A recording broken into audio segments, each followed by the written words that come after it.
Hi, everyone. This is Joy and Erin, and we are here today to take you through the highlights of Stack Overflow's 2023 Developer Survey. So, Erin, why don't you kick us off with your highlights? Awesome. Yay. We finally made it. I'm so excited to be talking about this and very shortly be sharing all of this cool new data.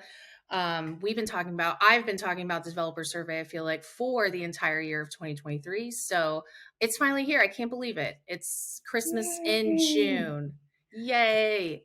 I'm so excited. Yeah, let's get started. I'm going to go over a couple of the big highlights. I mean, there's so much going on in this survey. We could talk I for think we had probably, like 50 questions, right? Like over 50 questions yes, this year, right? over 50 questions and the slicing and dicing by all of the different parameters that help us categorize our different types of developers. So, yeah, we could spend so much time talking about all of that. But that is for everyone to go dig in with to themselves. Spend a night, spend a cozy evening, spend a lunchtime. But here are some highlights. I think that's what we're going to do here to get people excited to go check out more, right? Beautiful.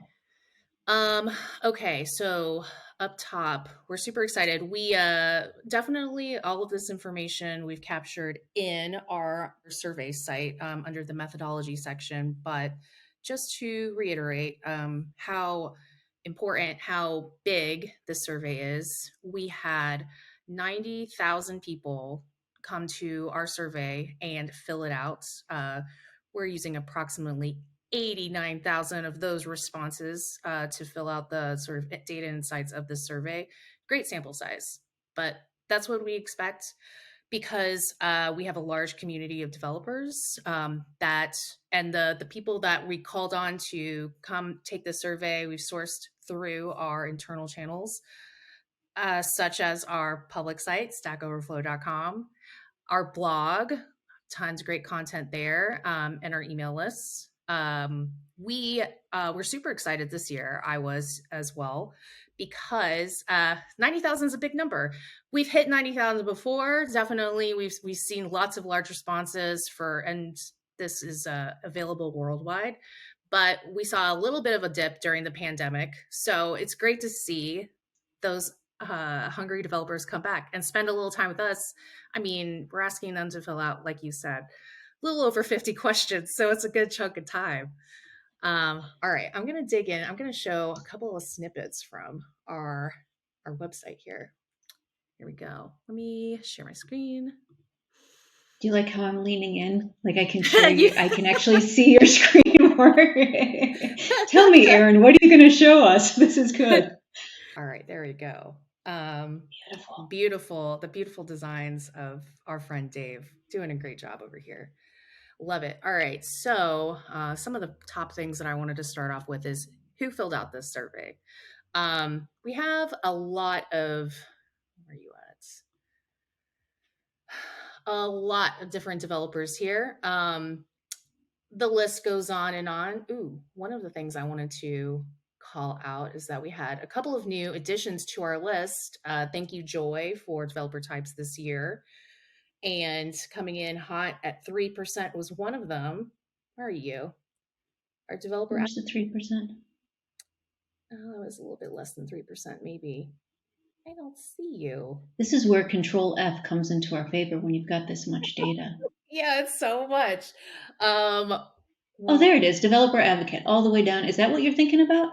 yeah, sorry. I'm at 0.3%.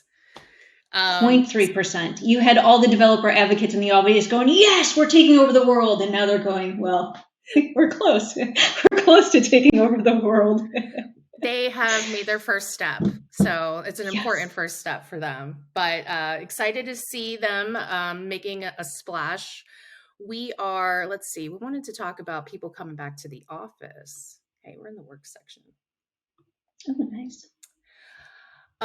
So this is some cool stuff. I feel like this has come up a lot in some of the blogs that I've been writing, and some of our social media content as well.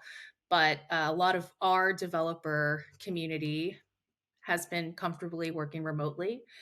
But a big part of the news has been how return to office initiatives are back. So we did see that increase in our in-person activity jump up this year, a couple percentage points, but still interesting to see that those results show here.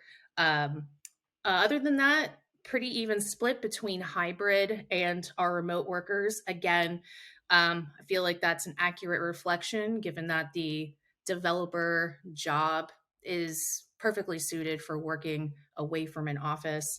And in years past, as long as we've been recording this question, we see a healthy amount of remote workers, but this in-person number has fluctuated obviously because of the pandemic, and we see it rising just a little bit here.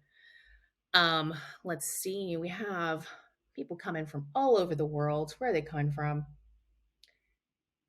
All right, so top 10 countries. Um, Obviously, United States here up top, not a lot of change there. A little bit of a switch up here this year. We're used to seeing a lot more responses from our friends in India. And this year they were overtaken by our friends in Germany. So we have more people Nice. responding to the survey from Germany. Willkommen. And we also saw we also saw a couple more of our Australian friends this year. So increase in German and Australian developer responses in the survey, a little bit of a decrease from India. Lovely. Along those lines, I wanted to point out that there's definitely a dearth of experience. Is not the right word. We have a wide range of people with different experience levels. Makes sense. We have a lot of people that are coming to Stack Overflow to learn how to do new things at their job, but we also have a lot of very experienced people that know how to do things at their job, answering questions. So let's see. Let's pull those up. Are here. No, you're over here. Right I there. know. There's a lot of data, folks. We don't even remember where it all lives. Oh, these beautiful bar charts. So for our years of experience and our years of coding professionally, we have two bar charts here. And this kind of goes in line with our breakout by age groups. We're right skewed, right? So a majority of people filling out the survey this year, similarly to last year and the year before that, we have more on the younger side, but we have lots of people with various larger amounts of experience coming to the website. So you got that nice long right tail. And yeah, it mirrors also what we're seeing as far as ages. We have a majority of our survey respondents, 30%, about had 15 years or more of experience, but still more than that, 43% of them are young, have 5 or less years of experience, are between the ages of 25 and 34. So again, you got those young people, early career, learning stuff, still have plenty of older folks, are probably more in the We mentor. prefer more we prefer more tenured folks, not older folks, Tenured. more tenured. Tenured. I love that word. Okay, I'm going to start describing myself as a tenured professional. Tenured. I love it. There we So go. There we go. it's just interesting to see that there's not just one type of person, one type of experience. We're not just for newcomers. We're not just for tenured. There's lots. Love to see a right skew. Um, so besides our age and experience, what did we have? Oh, my favorite part.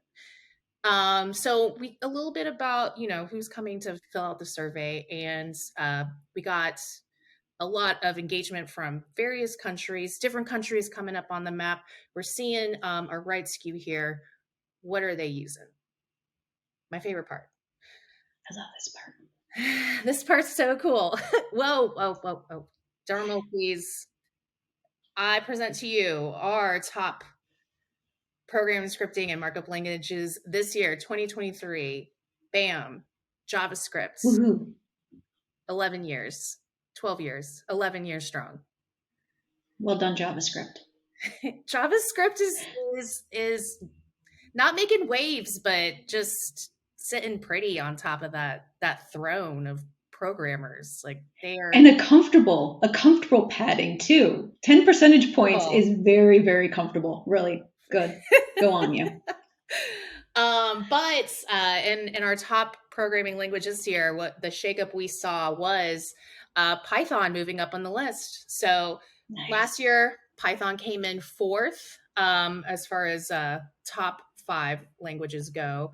SQL was number three, and now we see Python taking that leap. And that JavaScript, definitely, like we said, comfortable padding, not feeling too threatened, but maybe next year we're going to see Python start inching up there, because we know from um, our tags that we've been reporting trends on for questions being tagged on Stack Overflow, that Python has been climbing up the ranks steadily during the pandemic and now more than ever. To me, I definitely understand why Python would have a little bit of an edge in SQL. SQL doesn't create pretty websites. Python also can do pretty much everything that SQL does, probably a little bit more elegantly too. So, um, good job, Python, getting up there. Way to go. Way to Way to go. go. We love it. Um, Besides that, we also saw a little shakeup in our top reported database environments. So last year, I mean, maybe it's not such a shakeup since they're also kind of similar. Last year, MySQL was our number one database environment that developers reported having used in the past year. Now it's Postgres. So There you good go. job. Again, that is not such a comfortable place. We'll see how that shakes out in next year's survey and the years to come. But uh, new top spot again. We've added a couple of new options for our programming, or for all the technologies listed here for programmers having used in the past year, and what they want to use next year. So we added some new options to our database environments this year. Um, there's quite a few that sort of made a little bit of an edge up the top here. I would like to say, where are you? Yes, Microsoft Access. Have you ever used this, Joy? Uh, Us tenured folks are very familiar with Microsoft Access. And to all of my Microsoft Access friends out there, I believe we may or may not share the same sentiment of we are glad that there are new tools on the market. I will say my Access and I never quite got along as well as I think we could have. So we've parted ways with a couple of grumbled words. So no, I'm not happy to see Access up here, but I'm still glad. I'm still glad it's showing up. It's still alive. It's definitely still alive considering how many options there are here. But yeah, so that was a new option that we added onto the list this year. And yeah, people are letting us know they're still using it. Um, I was happy to see my favorite database environment here is BigQuery. Not the top of the list, but not doing too bad. And um, Healthy, healthy. yeah, I would say so. And I get it. Those costs can ratchet up, but personal fan favorite of how easy it is to connect Google Analytics to BigQuery. So I appreciate you, BigQuery. I like using you. All right. So the other big one here, cloud environments. Nice. Always a good Yay. one. Cloud environment. So we did not see too much change here. I mean, speaking of a healthy amount of padding, Amazon Web Services has been at the top of the list for a couple of years now, and they do not look like they are going to be unseated anytime soon. But we did add a couple of new options for our cloud environments here. I mean, there's tons of options, and especially again, things that have been covered in our analysis and previous blog posts. That during the pandemic, we know a lot of companies, a lot of developers were getting spun up on new cloud environment options and learning how to use all of that. So, two new options that we added this year for cloud environments. Vercel and Netlify. coming Very in, nice. coming in hot. Um, and yeah, we definitely saw more of a showing from VMware last year, but these two new options sort of hopped ahead of VMware and the rest of our folks here. And yeah, maybe we'll see a little more of that. I think that, all of these options, once you get started in a cloud environment, it's really hard to stop. You're kind of like in it, and you got all of your stuff set up. Obviously, there's a lot of important assets and information on the line.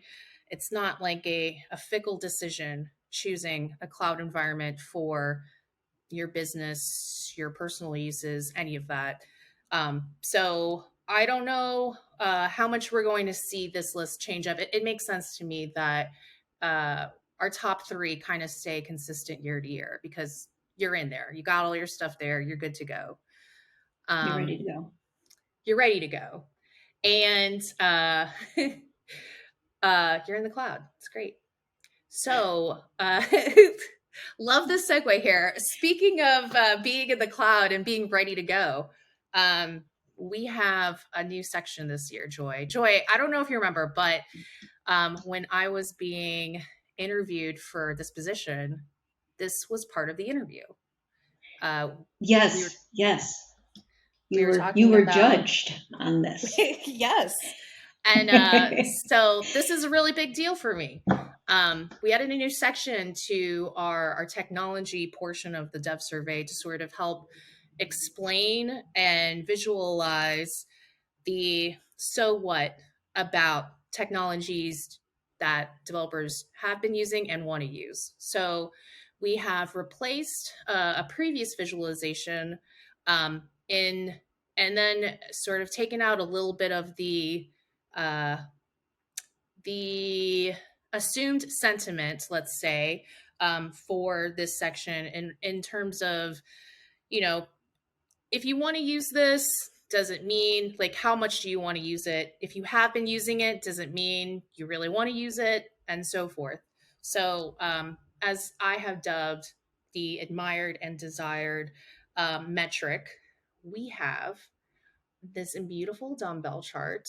Again, shout out to Dave, so that we can sort of better visualize for everyone in the survey that mentioned they want to use a specific type of technology, whether it's a programming language or a database environment or a cloud environment. Um, how many people out of our respondents said they want to use it? And then compare that to how many people have used it and still want to use it. So you have that the desired part, which is I want to use this, and the admired part, which is I have used this and I know it and I still want to use it. So I think this is cool. And I think it gives a little bit of a different spin on the way that we have imparted this information before, because again, it's sort of just showing you a different, a little bit more of a detailed dive into what is popular. I definitely wanted to know personally. It's one thing to want to use something. I want to use a lot of things, but once you're in it, was it all it was cracked up to be? So that's what we're getting in here. And of course, the first thing I'm going to call out is our friends at Rust, and I know they're going to love to see this.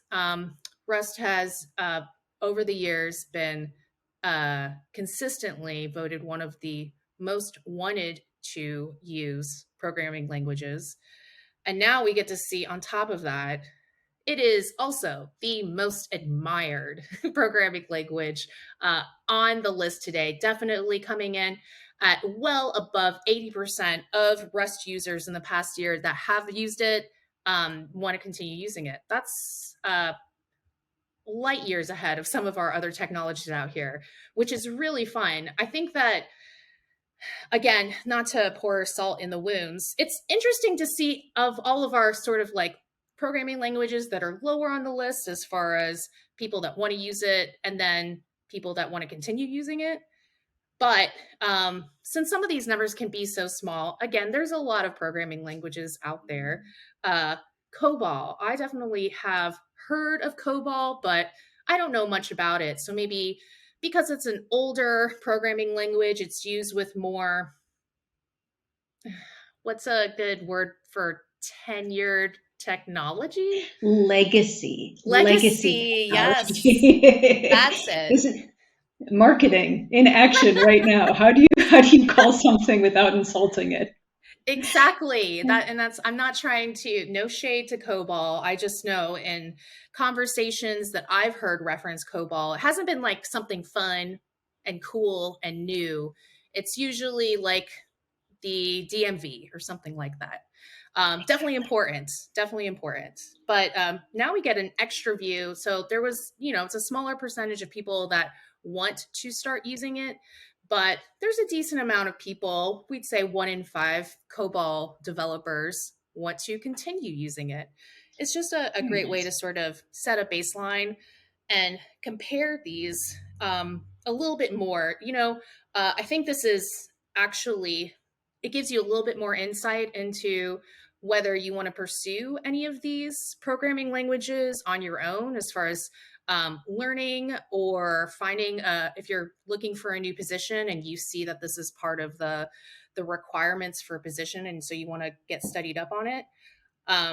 It's one thing to have our lists of the most popular technologies, who has been using this, but who wants to continue using it, who's out there being a cheerleader for some of this technology. And so Rust, we definitely know they love Rust out there, but on top of that we saw a couple of new ones. I was interested in Elixir. Yeah. Great admired percentage here. It's still not, it's not a well-known technology. It's not the highest on the list of those that are being used or those that want to use, but the people that do use it definitely want to continue using it. um, Nice. yeah, tons of great stuff here. Let's see, I also wanted to point out, um, let's see, for our databases, we also have, again, just a shout out again, like I was mentioning, we added a couple of new options this year. So I think this gives everyone a little bit more insight into, especially considering like, um, no one really gets, once your place of employment has a database, you're kind of stuck with that, similar to the cloud environment. Like, we spent a bunch of time setting this up. This is what we've got. So if you know you're going to start a new database, um, I wonder how much you want to continue using it. I mean, this is a very subjective metric, but a lot of these lesser known databases have really high admiration percentages. So that's comforting to know. I think especially for anyone that's starting a new job and they know, I'm going to have to start using DuckDB. Well, looks like it's pretty popular compared to a lot of the other options out there, as far as Love it. admin goes. Yeah, it's doing great. So really excited to be sharing that new metric this year and those visualizations. One other cool thing I wanted to add before we move on was, as far as new additions to our technology lists, we had a new addition for our list of most popular asynchronous tools. Joy, you and I were just Mhm. talking about this. We were pretty excited to share. Yeah. So, one of the reasons I think this is so cool is we also solicit feedback from our community on Meta Stack Overflow, and they had made the suggestion to include in the list this year.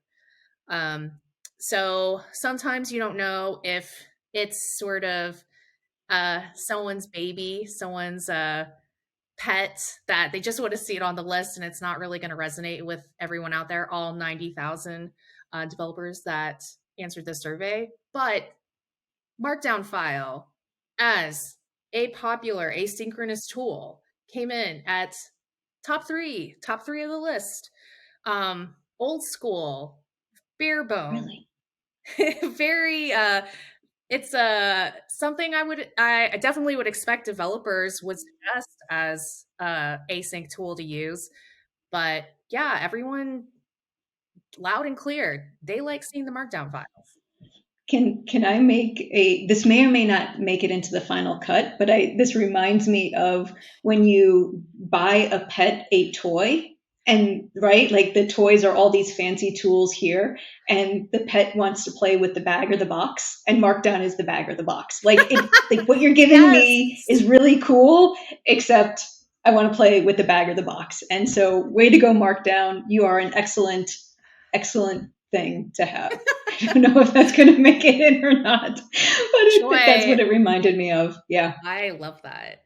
But yeah, I think I'm it's tickling also myself. cool. Markdown files, they're just so basic. And the thing is, it can be, you could have been using Markdown files all week, or it could have been years.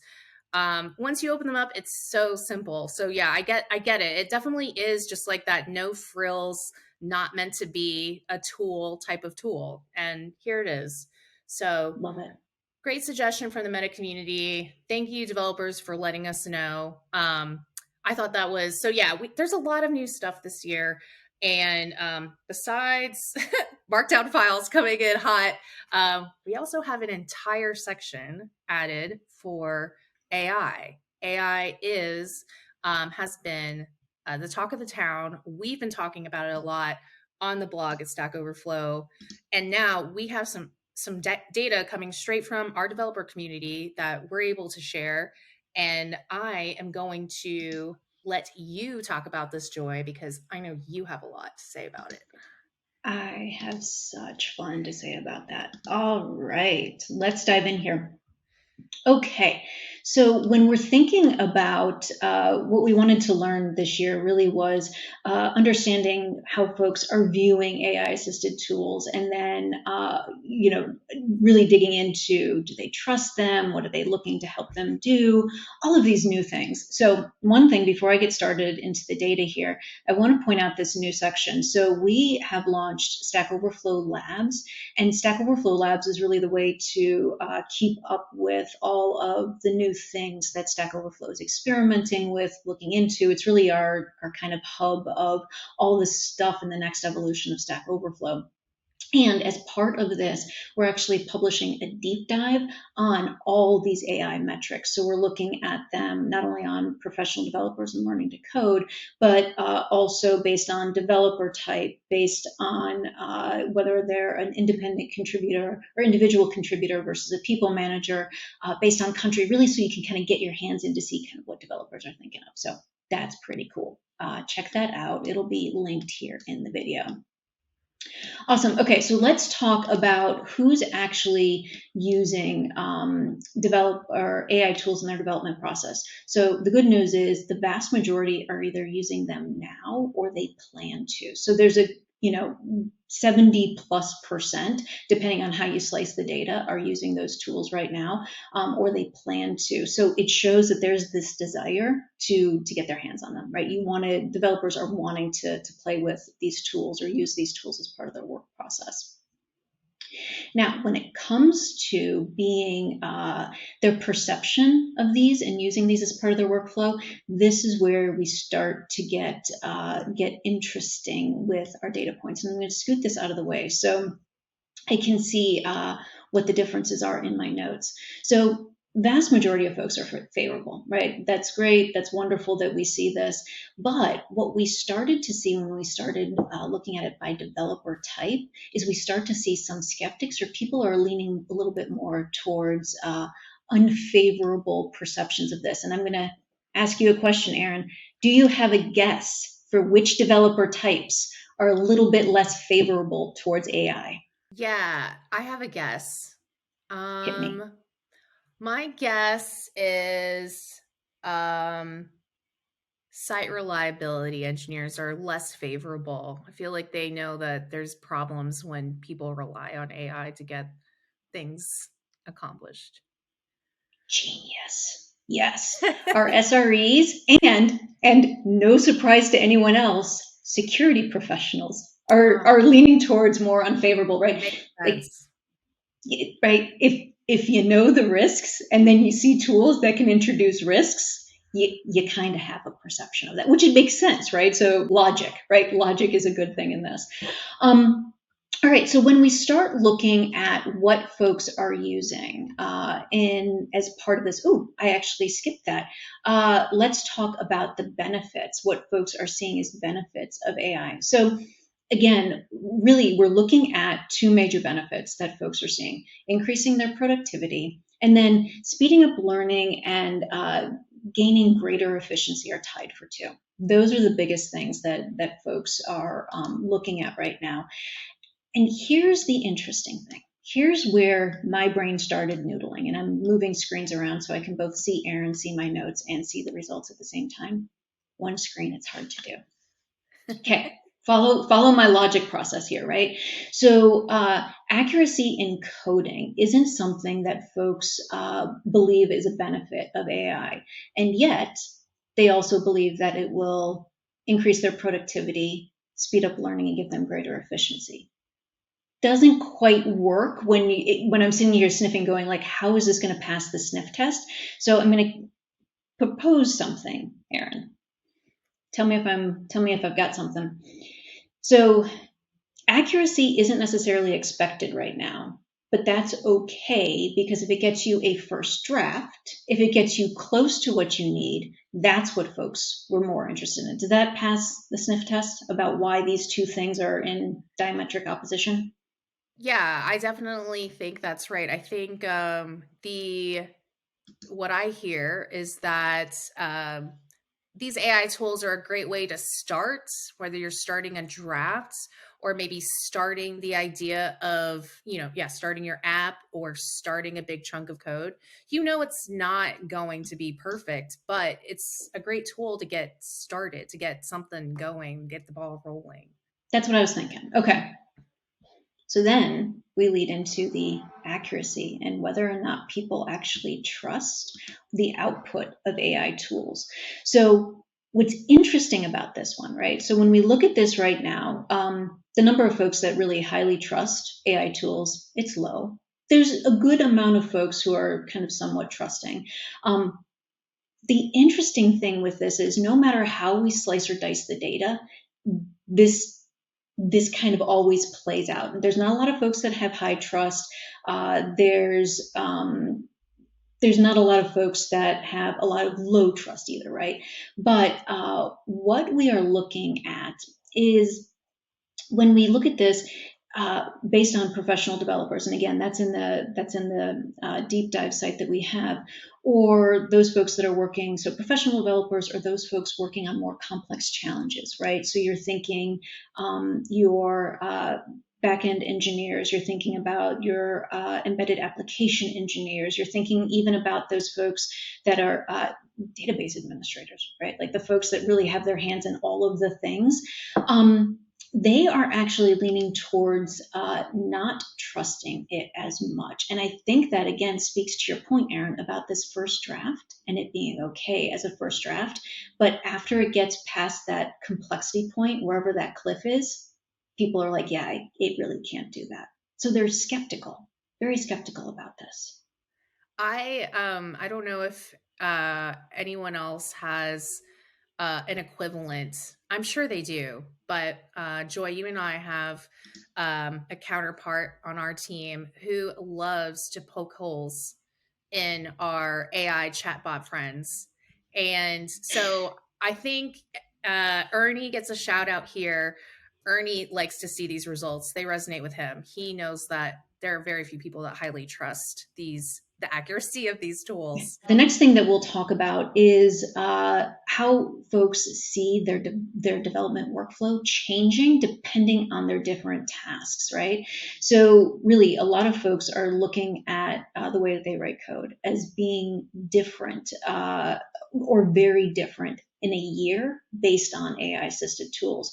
But where they're not really seeing things changing are around those things that, again, are require a little bit more human judgment, or that kind of understanding of what's going on underneath the surface. So deployment and monitoring, or even committing and reviewing code, human judgment they still need, and so they don't see that changing nearly as much. And then when you start getting into it by professionals versus learning to code, again, you start seeing that there's the folks that are professional have a different perception of how this is actually going to go versus others. Wonderful. All right. So we have covered a lot today. We've got a lot of stuff going. So And it's what am I barely thinking? scratching the surface. Barely scratching the surface. So check out the results page. Check out the AI deep dive page on Stack Overflow Labs. And then Erin and I will be monitoring the comments. So if you have any questions, comments, asking us, what do we think about this? We're always going to be here to give you feedback. Wonderful. Thanks Yay. all. Thank Bye. you.